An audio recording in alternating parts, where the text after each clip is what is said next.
नमस्कार, मी अनिकेत पेंडसे. राजकीय भूकंप लवकरच या झी 24 तासच्या विशेष चर्चासत्रात तुमचं स्वागत करतो. राज्याच्या राजकारणात लवकरच राजकीय भूकंप होईल असे संकेत मिळत आहेत आणि या भूकंपाचा केंद्रबिंदू असतील अजितदादा पवार. पहाटेच्या शपथविधीनंतर अजित पवार पुन्हा एकदा भाजपसोबत जातील याचं कवित्व रंगायला राज्याच्या राजकारणात सुरुवात झालेली आहे. म्हणजे 2019 पासून आपण फडणवीस आणि अजितदादांचं एक अल्पायुषी सरकार बघितलं, ठाकरे पवारांचं महाविकास आघाडी सरकार बघितलं. आता अजितदादा भाजपसोबत जातील अशी शक्यता वर्तवण्यात येते, अशी चर्चा सुरू आहे. आमदारांच्या अपात्रतेवर सुप्रीम कोर्टाचा निकाल कधीही येऊ शकतो. 15 मेच्या आधी हा निकाल लागण्याची शक्यता आहे आणि याच सगळ्या विषयांवर राज्यातल्या राजकीय परिस्थितीची आपल्याला चर्चा करायची आहे. आणि याच संबंधी माझ्यासोबत स्टुडिओमध्ये मान्यवर आहेत, त्यांच्याकडे जाऊया आणि मग चर्चेला सुरुवात करूयात. माझ्यासोबत आहेत सकाळच्या सहयोगी संपादक मृणालिनी नानिवडेकर मॅडम. मॅडम, स्वागत तुमचं. आणि राजकीय विश्लेषक आहेत विजय चोरमारे सर.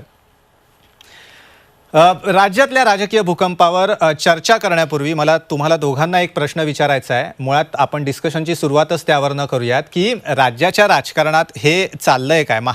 एक महाराष्ट्रातल्या मतदाराला एक मतदार म्हणून तुम्हा आम्हाला गृहीत धरलं जात आहे का? आपल्याला काहीच किंमत नाही आहे का? राज्यात इतकी राजकीय अस्थिरता का निर्माण झाली? चोरमारे सर. बरोबर आहे, कारण विचारधारा हा एकूण राजकारणाचा आधार असायचा. आपण गेल्या काही वर्षातलं जर बघितलं तर, पण आता ही विचारधारेचं जे काय अधिष्ठान आहे ते राजकारणातलं नष्ट व्हायला लागलेलं आहे आणि सत्ता प्राप्त करणं हे एकमेव उद्दिष्टानं राजकारण केले जातं. त्यामुळं मला वाटतं हे सगळे गोंधळ आपल्याला गेल्या 2-5 वर्षात वेगवेगळ्या पद्धतीचे वेगळ्या पातळीवरचे बघायला मिळत आहेत. नक्की. मृणालिनी मॅडम, कशा पद्धतीची अस्थिरता यापूर्वी म्हणजे 2019 नंतर परस्पर आत्ता सरांनी जसा मुद्दा मांडला, विचारधारांचे वेगवेगळ्या विचारधारांचे पक्ष फक्त सत्तेसाठी एकत्र येत आहेत, एक कॉमन मिनिमम प्रोग्राम होतोय. राज्यात इतकी राजकीय अस्थिरता का निर्माण झाली? आणि एक मतदार म्हणून आपल्याला गृहीत धरण्याची एक नवीन टेंडन्सी, एक नवा पायंडा राज्याच्या राजकारणात पडतोय का? मी मतदार म्हणून हा तुम्ही जो प्रश्न विचारला त्याचं मनापासून स्वागत करते. मी मतदार या नात्याने ज्या कोणत्या सरकारला 5 वर्ष सत्ता करण्याचा अधिकार दिलेला आहे तो जनादेश महाराष्ट्रात वारंवार झुगारला जातो आहे. या एकाच विधानसभेमध्ये 3 मुख्यमंत्रीपदाचे शपथविधी झाले आहेत.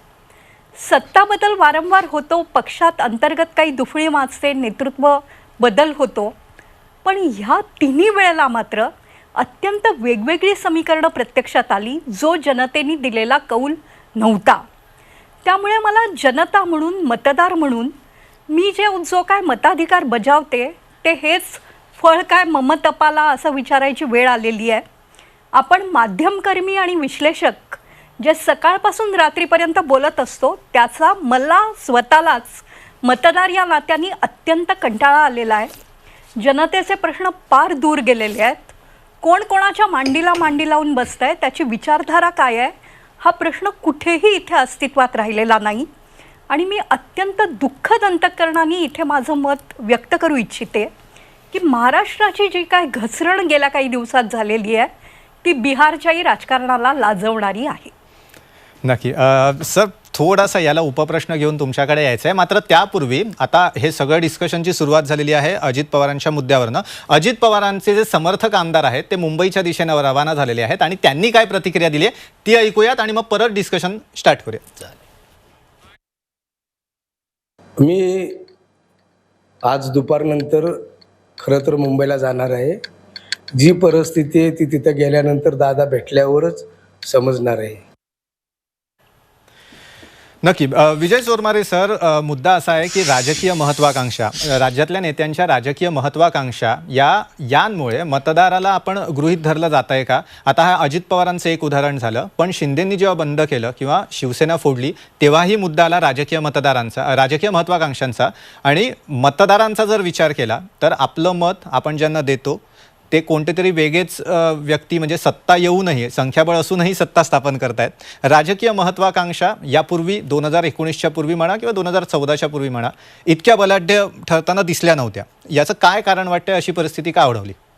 नाही, मुळात आपल्याला एक गोष्ट लक्षात घ्यायला पाहिजे की ज्यावेळी मतदार मतदान करतो मग तो मतदान कोणत्या निकषावर करतो, आपल्या आवडत्या उमेदवाराला करतो किंवा आपल्याला जी विचारधारा आवडते त्या राजकीय पक्षाला करतो.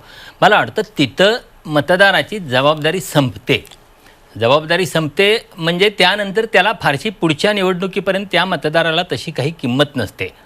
त्यानंतर जी काय परिस्थिती येते ती सत्ता स्थापनेसाठी आवश्यक असलेली राजकीय गणितं जुळवणं आणि ती गणितं जुळवताना वेगवेगळ्या कसरती करणं ही सगळी परिस्थिती येते आणि त्या आधारावर एकूण सगळं पुढचं राजकारण उभं राहतं असं मला वाटतं.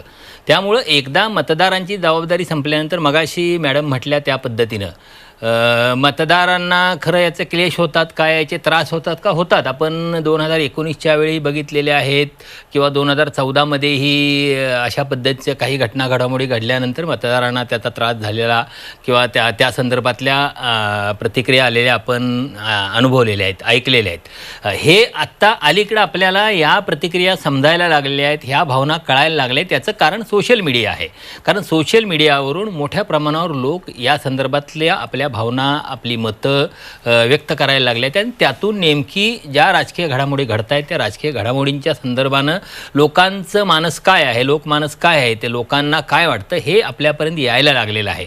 पण अर्थात त्याचा काय एकूण हे जे राजकारण घडतंय, बिघडतंय त्याच्यावर फारसा परिणाम होतोय असं मला वाटत नाही. कारण राजकीय नेते त्यांचं राजकारण त्यांच्या पद्धतीनं, त्यांच्या सोयीनं सुरू असतं. लोकमानस काय आहे याचा विचार काही राजकीय नेते करताना दिसत नाही असं तुम्ही म्हणताय.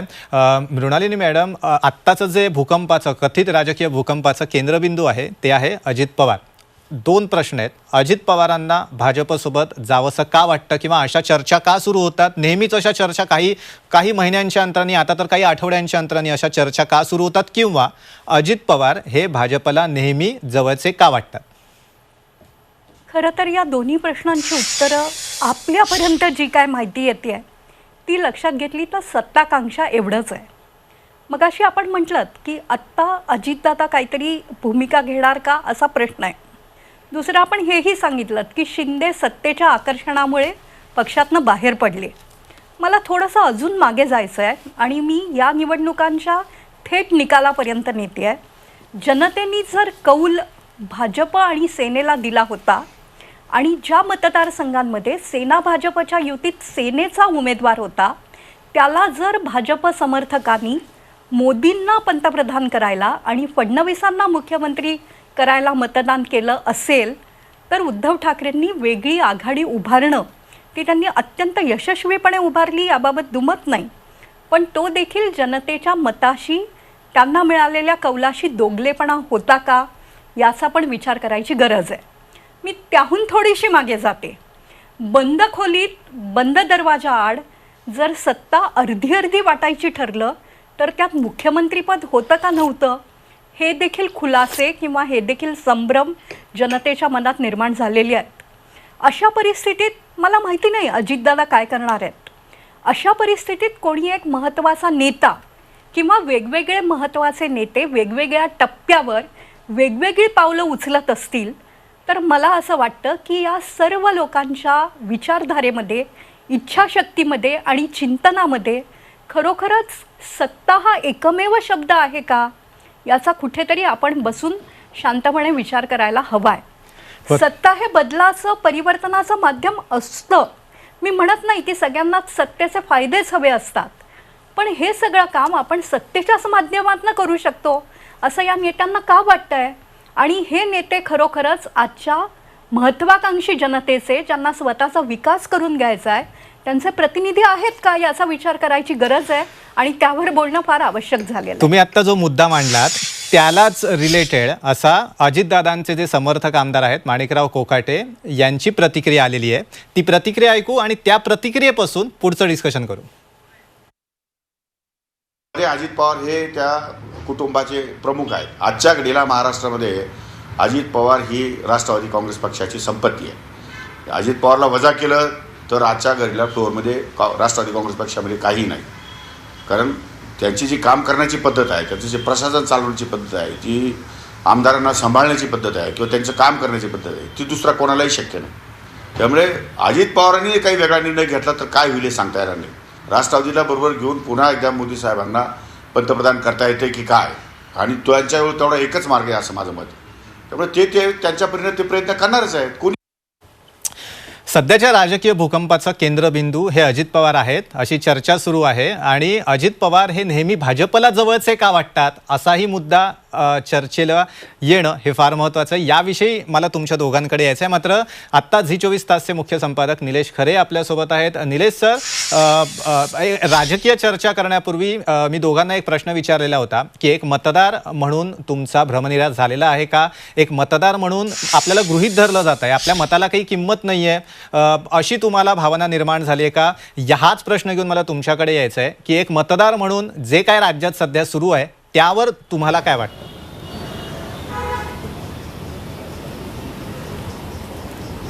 मुख्यतः अनिकेत, मतदार हा फक्त मतदानाच्या 2 दिवस अगोदर विचारात घ्यायचा विषय उरलाय अशा स्वरूपाचं चित्र सध्या राजकीय परिस्थितीमध्ये पाहायला मिळत आहे.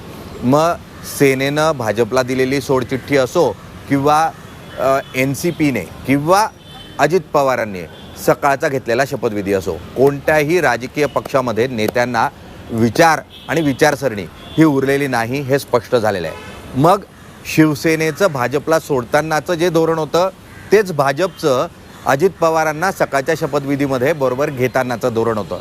आणि अजित पवारांनी काँग्रेसला NCPनं दिलेली सोडचिठ्ठी आणि त्यातून भाजपशी होत असलेला घरोबा यातही मुख्यतः कोणताही विचार नाही अशा स्वरूपाचे चित्र आहे. त्यामुळे विचार आधारित असं कोणतं राजकारण आहे का, तर ते आपल्याला होताना पाहायला मिळत नाही. आणि त्यामुळे मतदारही विचार आधारित असं मतदान करताना सध्या पाहायला मिळत नाही.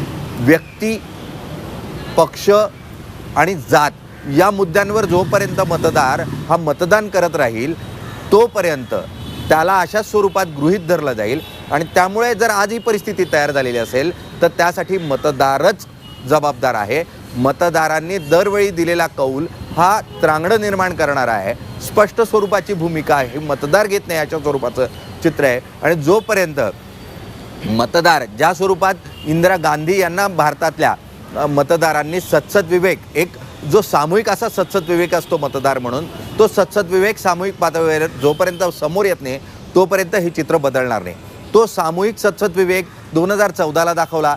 त्या अगोदर मतदारांनी अनेक वेळेला तो सत्सद विवेक दाखवलेला आहे. 1977 साली दाखवला, त्यानंतर तो 89 साली दाखवला. त्यामुळे महाराष्ट्रातली आणि देशातली जनता ही सुज्ञ आहे. निश्चितपणे हा सत्सद विवेक पुन्हा एकदा मतदाराचा जागरूक होताना पाहायला मिळेल. आणि तो अविचारी राजकारण्यांना योग्य विचार आणि धडा दिल्याशिवाय राहणार नाही अशा स्वरूपाची चित्र आहे. पण आज निश्चितच गृहीत धरलं जात आहे तुम्हाला मला मतदार म्हणून. नक्की. निलेश सर, येतो तुमच्याकडे परत. अण्णा बनसोडे राष्ट्रवादीचे अजितदादा समर्थक आमदार आहेत. त्यांची एक प्रतिक्रिया इंटरेस्टिंग आहे, खूप बोलकी प्रतिक्रिया आहे. कदाचित पुढच्या राजकीय समीकरणांची दिशा कशी असेल अशी सांगणारी प्रतिक्रिया आहेत. अण्णा बनसोडे काय म्हणालेत बघूयात. दादाच्या सोबत मी मागील काळातही त्यांच्या सोबत होतो. उद्या दादा जी भूमिका घेणार आहे त्यांच्या भूमिकेशी मी ठाम असणार आहे आणि त्यांच्या सोबतच राहणार आहे. दादांचा मी कट्टर समर्थक आहे. दादांचा माझा दादांवरती विश्वास आहे. दादा जो निर्णय घेतील त्यांच्यासोबत मी 100% राहणार आहे. अण्णा बनसोडेंची प्रतिक्रिया आपण बघितली. मात्र राष्ट्रवादी काँग्रेस भाजपसोबत जाणार नाही असं शरद पवार म्हणालेले होते. मात्र कुणाला व्यक्तिगत निर्णय घ्यायचे असतील तर तो त्यांचा प्रश्न आहे. आता राष्ट्रवादीच्या एकेका आमदाराची आपण प्रतिक्रिया ऐकतोय. राष्ट्रवादीचे नेते अजितदादांबद्दल काय चर्चा सुरू आहेत हेही आपण बघतोय.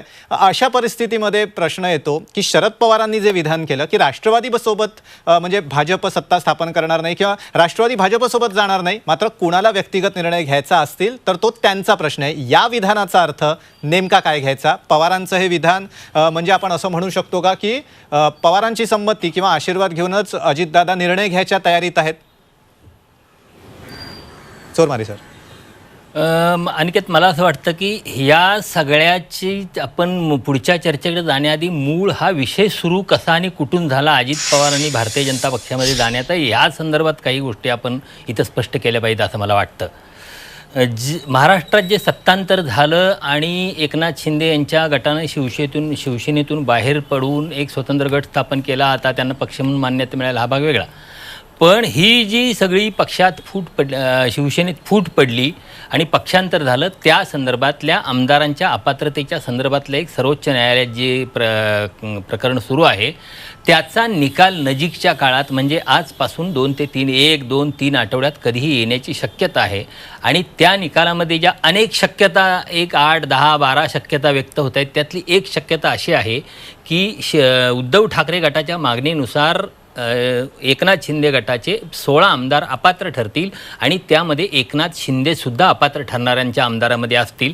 आणि त्यानंतर मग जर एकनाथ शिंदे अपात्र ठरले तर भारतीय जनता पक्ष अजित पवारांच्याकडे जाईल किंवा अजित पवारांशी जमवून घेईल आणि अजित पवार मुख्यमंत्री होतील, अशी एक पुढच्या निकालाच्या आधारे एक म्हणजे शक्यता व्यक्त होते. आणि त्याच्यावर हे सगळे पतंग उडवायला लागलेत असं मला वाटतं. कारण काल अजित पवारांनी नागपूरमध्ये पत्रकारांशी बोलताना त्यांच्या संदर्भातल्या बऱ्याच गोष्टी स्पष्ट केलेल्या आहेत. त्यामुळे आपला एक गोष्ट लक्षात घ्यायला लागते, हे सुरू कुठून झालं ते आपलं लक्षात घ्यावं लागतं. ते सुप्रीम कोर्टाचा निकाल जो येणार आहे आणि त्यातल्या 10 शक्यतांच्यापैकी एक शक्यता आहे, ती शक्यता गृहीत धरून हे सगळं सुरू झालेलं आहे. पण मग अजित पवार जे अचानक नॉट रिचेबल होतात किंवा अजित पवार एक सूचक वक्तव्य पण करतात की महाविकास आघाडी सरकार काही भाजपला, म्हणजे महाविकास आघाडी सरकार एक आहे असंही ते म्हणतात, पण दुसरीकडे म्हणतात की शिंदे फडणवीस सरकार म्हणजे अगदी 16 आमदार अपात्र ठरले तरी पण पडणार नाही. अजितदादा पण संभ्रमात बोलतात, म्हणजे हे दोन्ही बाजूंनी सुरू आहे. पण नाही, मला अजित पवारांचं ते जे स्टेटमेंट आहे ती फॅक्ट आहे. म्हणजे ते अजित पवारांचं मत म्हणून त्याकडे मी नाही बघत. मला जर या संदर्भातला प्रश्न म्हणजे मी हेच सांगेन की 16 आमदार अपात्र ठरले तरी सुद्धा आत्ताचं जे एकनाथ शिंदेच्या नेतृत्वाखालचं सरकार आहे ते अल्पमतात जात नाही, ही फॅक्ट आहे. त्यामुळे आपला फॅक्ट आणि एकूण त्यांनी केलेले दावे यातला फरक लक्षात घ्यायला पाहिजे. तुमचा दुसरा जो मुद्दा होता तो पवारांच्या संदर्भातला की कुणी जर पक्ष सोडून जात असेल तर तो त्यांचा व्यक्तिगत प्रश्न आहे. राष्ट्रवादी काँग्रेस पक्ष मात्र महाविकास आघाडीसोबतच राहील. मला वाटतं ही शरद पवारांची वैचारिक भूमिका आहे आणि त्यांना पवारांनाही माहिती आहे आणि राष्ट्रवादीच्या समर्थकांनाही माहिती आहे, जर राष्ट्रवादी काँग्रेस पक्ष म्हणून भारतीय जनता पक्षासोबत गेला तर राष्ट्रवादी काँग्रेस पक्ष म्हणून संपून जाईल. कारण राष्ट्रवादीचा आधार हाच महाराष्ट्रातला फुले शाहू आंबेडकर विचारधारेचा सेक्युलर. निलेश सर, तुम्हाला काहीतरी बोलायचं आहे, बोला. नाही, मुळात चोरमारे सर जसं म्हणतायत ना की जरी 16 आमदार डिस्क्वालिफाईड झाले आणि त्यात मुख्यमंत्री पण आहेत, हे डिस्क्वालिफिकेशन झालं सुप्रीम कोर्टाकडून, अपात्रता निश्चित झाली आणि तरी सरकार अल्पमतात येत नाही. निश्चितच सरकार अल्पमतात येत नाही. मात्र युद्धात ज्यावेळेला सरदार धारातीर्थी पडतो त्यावेळेला सैन्य सैरावैरा होतं आणि त्यामुळे या ठिकाणी या पूर्ण आमदारांचा जो प्रमुख सरदार आहे किंवा जो राजा आहे तो जर धारातीर्थी पडणार असेल तर निश्चितपणे सैन्य सैरावैरा होताना पाहायला मिळेल आणि त्यातून सरकार अडचणीत येताना आपल्याला पाहायला मिळू शकतं. माझा फक्त हाच मुद्दा होता, तो मुद्दा मांडण्यासाठी म्हणून मी मध्ये आलो. मला मी या संदर्भात असं म्हणेल, सरदार म्हणजे धारातीर्थी पडले तरी खरं तर या सरकारचे खरे सेनापती हे देवेंद्र फडणवीस आहेत. त्यामुळे मला वाटतं एकनाथ शिंदे धारातीर्थी पडले तरी जे बांधून ठेवले, जी क्षमता आहे ती देवेंद्र फडणवीसांच्याकडे आहे. त्यामुळे मला वाटतं ते सैन्य सैरावैरा होण्याचं काही कारण नाही, फक्त चलबिचल शिंदे गटात होऊ शकेल. त्यांची अजून काहीच प्रतिक्रिया आली नाही. नानिवडेकर मॅडम, मला असं वाटतं की आपण सर्वोच्च न्यायालयाच्या चोरमारे साहेब यावर माझा मूळ मुद्दा बोला सर. निलेश सर, एकच म्हणणं होतं की निश्चितपणे फडणवीस या पूर्ण या नाट्याचे कळसूत्री भावल्या ज्या आहेत त्याचे पूर्ण करते धरते हे फडणवीस आहेत. त्यामुळे निश्चितच फडणवीसांचं यामध्ये खूप मोठं योगदान असेल. तेच या पूर्ण सैन्याला एकत्र ठेवू शकतात. पण या सैन्यानं त्यांना आपला प्रमुख मानणं आणि प्रमुखानं या सैन्याला आपलं मानणं यात पण फरक आहे ना. तेच त्या 40 आमदारांना स्वीकारतील का आमदार म्हणून, सैन्य म्हणून, हा पण प्रश्न आहे. कारण अनेक ठिकाणी नको त्या माणसांना बरोबर घेतल्यामुळे काय अडचणी होतात हे त्यांना खूप चांगलं ठाऊक आहे. म्हणाल ताई, सॉरी. नक्की. नाही, नानिवडेकर मॅडम, मला असं वाटतंय की आपण सर्वोच्च न्यायालयाच्या शक्यतांवर अति जास्त विचार करतोय. मुळात एखाद्या संभाव्य निर्णयाबद्दल, तेही सर्वोच्च न्यायालयाच्या इतक्या 12 शक्यता आहेत, 14 शक्यता आहेत असं म्हणणं हे देखील कुठेतरी लोकशाहीच्या एका विशिष्ट आधारस्तंभावर आपण किती मोकळेपणाने चर्चा करायला लागलो आहोत हे जरा बुचकळ्यात टाकणार आहे. दुसरं असं आहे की शिंदे फडणवीस सरकार हे बहुमतातलं सरकार आहे. विधानसभेत विधिमंडळात या सरकारने त्यांना असलेलं बहुमत सिद्ध केलेलं आहे. दुसरं असं की सर्वोच्च न्यायालयाच्या सुनावणीची जी काय कार्यवाही आपण वेळोवेळी ऐकली, आपण माध्यमकर्मी असल्यामुळे कानात प्राण आणून ऐकली, त्याच्यात सरन्यायाधीश चंद्रचूड यांनी एका वेळेला असं विधान केलेलं आहे की राजीनामा दिल्यानंतर आता आम्ही या संदर्भात काय करू शकतो. हे विधान म्हणजे निकाल नाही, हे देखील मी स्पष्ट करते. पण ज्याप्रमाणे आपण म्हणतो की 14 डिस्क्वालिफाय झाले तरी या सरकारवर परिणाम फारसा होणार नाही, तसंच हे सरकार पूर्णतः घरी बसवणारा निर्णय सर्वोच्च न्यायालय घेईल अशा ज्या काही शक्यता वारंवार व्यक्त केल्या जात आहेत त्या मला चूक वाटत आहेत. एक छोटीशी अभ्यासक म्हणून या प्रक्रियेची मला फक्त नक्की. एवढंच म्हणायचं आहे की ज्युडिशियरी आणि लेजिस्लेचर हे आपल्या सीमा फारशा मोठ्या प्रमाणात ओलांडताना दिसत नाहीत. ते एकमेकांना परस्पर पूरक आहेत, म्हणून ही लोकशाही चालू आहे. आजचं जे नाटक सगळं चालू आहे ते फक्त सत्तेचं आहे, त्याला वेगवेगळे मुलामे हे देण्याचं सगळं काही कारण बरोबर, नाही. सत्तेचं हे सगळं नाटक आहे. राज्यातल्या राजकारण्यांचं काय चाललंय हे एक सामान्य मतदार म्हणून तुम्ही आम्ही बघतोय. ही सगळी सत्तेची नाटकं आहेत, तसंच राजकीय विश्लेषकांना जसं वाटतंय तसं एक मतदार म्हणून आपल्याला पण वाटतंय. पण आपल्याला एक गृहीत धरायची सवय लागली आहे का? मतदारांच्या शक्तीची राजकारण्यांना भीती उरलेली नाहीये का? असे अनेक प्रश्न या निमित्तानं उपस्थित होत आहेत. तरीही कलेक्टिव्ह कॉन्शियसनेस अर्थात समाजाची सामूहिक सत्सद विवेकबुद्धी ही नेहमी जागृत असते. लोक भ्रष्ट असू शकतात पण संपूर्ण समाज तसा नसतो. राजकीय दृष्ट्या अत्यंत बलाढ्य समजल्या जाणाऱ्या इंदिरा गांधींनाही लोकांनी मतपेटीतनं आरसा दाखवलेला होता आणि त्यामुळे दररोज आपली राजकीय दिशा बदलणाऱ्या, भूमिका बदलणाऱ्या राजकारण्यांना जागा दाखवल्याशिवाय जनता राहणार नाही हे निश्चित. मला डिस्कशन इथे संपवायचं आहे, मात्र सुप्रिया सुळेंनी एक प्रतिक्रिया दिली आहे, ती प्रतिक्रिया ऐकूयात आणि मग संपूया. तुमच्या चॅनलवर मी दादाला काल नागपूरला महाविकास आघाडीच्या सभेत बघितलं.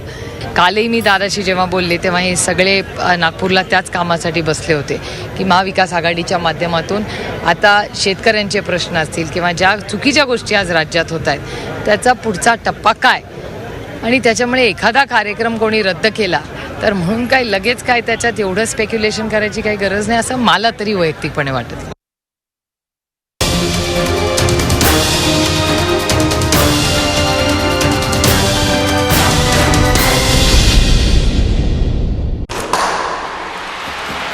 लाल मातीतली कुस्ती म्हणजे